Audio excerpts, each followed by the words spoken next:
અલે ભાઈ આ કેમનો થઈ ગયો? કાલતીએ ફોન નતો કર્યો. મેં ફોન કર્યો એટલે મારા લીધે? અલ્યા ભાઈ તારી બૈરી એના કોન્ડા સાથે મારી તો મચ્છર જેવી ચાલ્યા. મચ્છર ના તો કેવું કઈડા ને તે આ કોઈ ઓછી નહીં, કૂતરા જેવો સ્વભાવ છે. કોક ના લઈ જાય એટલે કઈડવા દોડા છે. મચ્છર કેવું કોનમાં ગુડગુડ ગુડગુડ કરે તે આ એવી છે. બાઇક ઉપર જતા હોય ને તો આખા ગોમનો કકડાટ કોનમાં કલબલ કલબલ કલબલ કરે. અને મચ્છરાને તો કેવું ભાઈ લોહી પીવા તે આ તા લોહી પીવા.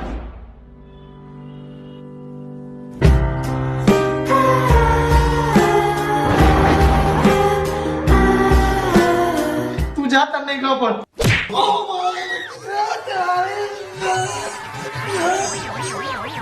અલ્યા તે ફોન કર્યો તો ત્યારે અડધી વાત હું મન નતો થઈ ગયો. એ મારા વાળી હતી. પેન કિલર લેવા જોઈ હતી એટલે એક્ટિવા નહીં ચાલે એટલે મારે પાછો વાર નહીં બીજાને લઈ